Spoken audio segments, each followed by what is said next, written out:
ರೇಣುಕಾಸ್ವಾಮಿ ಕೊಲೆ ಕೇಸ್ನಲ್ಲಿ ತನಿಖೆ ಮುಂದುವರೆದಿದೆ. ಇದೀಗ ಇದೇ ಕೇಸ್ನಲ್ಲಿ ಕಾಮಿಡಿ ಸ್ಟಾರ್ ಚಿಕ್ಕಣ್ಣ ವಿಚಾರಣೆಯನ್ನ ಫೇಸ್ ಮಾಡ್ತಾ ಇದ್ದಾರೆ. ಈಗ ವಿಚಾರಣೆಯನ್ನ ಮುಗಿಸಿ ಹಾಸ್ಯ ನಟ ಚಿಕ್ಕಣ್ಣ ಈಗ ಸ್ಟೇಷನ್ ಹತ್ತ ಹೊರಟಿರುವಂತದ್ದು. ಸತತ 3 ಗಂಟೆಗಳ ಕಾಲ ನಡೆದಂತಹ ವಿಚಾರಣೆ ಅದು.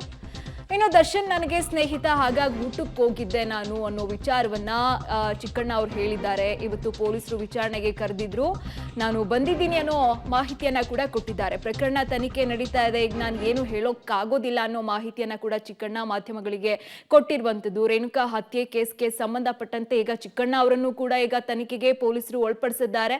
ಇನ್ನು ಬ್ರೂಕ್ ಹೋಟೆಲ್ನಲ್ಲಿ, ಸ್ಟೋನಿ ಬ್ರೂಕ್ ಹೋಟೆಲ್ನಲ್ಲಿ ಅವರು ಕೂಡ ದರ್ಶನ್ ಅವರು ಅವತ್ತು 8ನೇ ತಾರೀಕು ಪಾರ್ಟಿ ಮಾಡಿದ್ರು ಅನ್ನೋ ಮಾಹಿತಿ ಇತ್ತು. ಇದೇ ಮೇರೆಗೆ ಈಗ ಪೊಲೀಸರು ಕೂಡ ಅವರ ವಿಚಾರಣೆಯನ್ನ ಮಾಡಿದ್ದಾರೆ. ನಮಗೆ ಗೊತ್ತಿರಂಗೇನೆ ಈಗ ಅವ್ರು ಗೊತ್ತಿರಂಗೇನೆ ಯಾವಾಗಲೂ ನಾವು ಊಟಕ್ಕೆ ಸೇರ್ತಾ ಇದ್ವಿ. ಹಂಗೇನೆ ಅವತ್ತು ಊಟಕ್ಕೆ ಕರೆದಿದ್ರು, ಊಟಕ್ಕೆ ಹೋಗಿದೆ. ಅದ್ರ ಬಗ್ಗೆ ಪೊಲೀಸ್ನವ್ರು ಕರೆದಿದ್ರು, ವಿಚಾರಣೆ ಕರೆದಿದ್ರು. ಅವ್ರು ಏನು ಹೇಳಿದ್ದಾರೆ ಅದನ್ನು ನಾವು ಸಹಕರಿಸಿದ್ದೀನಿ. ಆಮೇಲೆ ಅದಷ್ಟೇ. ಇನ್ನು ಯಾರು ಇದ್ರಿ ಸರ್ ಪಾರ್ಟಿಲಿ ಆ್ಯಕ್ಚುಲಿ? ಸರಿ ಸರ್, ಇದು ಇನ್ನೂ ತನಿಖೆಯಲ್ಲಿ ಇರೋದ್ರಿಂದ ಇದ್ರ ಬಗ್ಗೆ ನಾನೇನು ಜಾಸ್ತಿ ಹೇಳೋಕ್ಕೂ ಆಗಲ್ಲ. ಇವ್ರು ವಿಚಾರಣೆ ಕರೆದಿದ್ರು, ನಾನು ಅದಕ್ಕೆ